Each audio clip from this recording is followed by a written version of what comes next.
Hi friends, welcome back to my channel. వర్షం పడుతుందండి. చాలా చల్లగా ఉంది వెదర్. ఇలా చల్లని వాతావరణంలో ఏమైనా చేసుకుంటే చాలా బాగుంటుంది అనిపించింది. అందుకే ఈరోజు ఇలా ట్రై చేశాను అనమాట.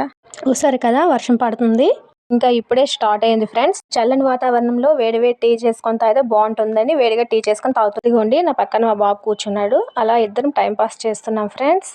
అమ్మ, వాతావరణం చల్లగా ఉంది కదా, నాకేమైనా చేసి పెట్టవా అని అడిగాడు ఫ్రెండ్స్. అందుకే నేను చాలా త్వరగా అయిపోయే రెసిపీ అనమాట. చాలా సింపుల్ అండ్ ఈజీగా అయిపోయే రెసిపీ అనమాట. ఈ రెసిపీ అంటే మా పెద్దోడికి చాలా ఇష్టం. అందుకే నా చేత ఎప్పటికప్పటికి చేసుకొని తింటూ ఉంటాడు ఫ్రెండ్స్. అదేదో కాదండి, పల్లీలని బాగా ఫ్రై చేసి దాంట్లో ఉప్పు, కారం అవన్నీ వేసి వాడికి ఇస్తే చాలా ఇష్టం అండి. చాలా ఇష్టంగా తింటాడు కూడా వాడు. ముందుగా ఒక కడాయిని పెట్టుకొని అందులో కొంచెం ఆయిల్ని వేయండి. ఆయిల్ వేడెక్కాక కొంచెం ఆయిలే వేసుకోండి, ఎక్కువ ఆయిల్ వేయొద్దు. ఎందుకంటే పల్లీలకి ఎక్కువ ఆయిల్ పట్టేస్తుంది అనమాట. ఆయిల్లో కొంచెం నేను ఎక్కువ ఆయిల్ వేసాను. మళ్ళీ తర్వాత ఆయిల్ని తీసేసి మళ్ళీ ఆయిల్ క్యాన్లో పడేసాను అనమాట.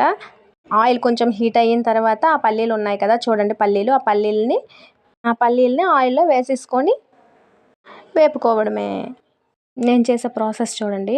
కొంచెం ఆయిల్ వేసాను. వేసాక ఆయిల్ హీట్ అయిన తర్వాత పల్లీలని బాగా వేపుకోవాలి ఫ్రెండ్స్, లేదంటే పచ్చివాసన వస్తుంది. సిమ్లో పెట్టుకొని నిదానంగా బాగా వేగినంత వరకు అలా కలుపుతూనే ఉండాలి. సరిగ్గా వేగకుండా మనం తీసేసామని అంటే పైకి వేగినట్లు బ్లాక్ కలర్ వచ్చేసి లోపల అనమాట వేగకుండా అలానే ఉంటాయి ఫ్రెండ్స్. యాక్చువల్గా మేము ఈరోజు పార్కు వెళ్దాం అనుకున్నాం ఫ్రెండ్స్, కానీ వర్షం కారణంగా పార్కుకు వెళ్ళలేకపోయాము. ముందుగా మా బాబు ఇన్ని రోజులు హాలిడేస్ ఇచ్చారు, కానీ ఇంకా వాళ్ళకి హవస్సు తీరలేదండి. ఇంకా పార్క్ వెళ్దాం అనేసి అడుగుతున్నాడు వాళ్ళ నాన్నకి. నాకు అవదరా అని చెప్పేశాడు మార్నింగ్ అనమాట. పిల్లల సంగతి తెలిసిందే కదా ఫ్రెండ్స్. కాసేపు అల్లరి పెట్టాడు. తర్వాత నేను చూద్దాం లేరా, వీలైతే వెళ్దాం అని చెప్పాను అనమాట. ఇప్పుడు ఆఫ్టర్నూన్ అనమాట. వాళ్ళ నాన్న వచ్చి వెళ్దాం లేరా అని చెప్పాడు. చెప్పిన తర్వాత ఇంకేముంది, మనం ఒకటి అనుకుంటే ఇంకోటి జరుగుతుంది కదా ఫ్రెండ్స్. ఈలోగా వర్షం పడ్డది. అందువల్ల ఎక్కడికి వెళ్ళకుండా ఇంట్లోనే ఉన్నాం.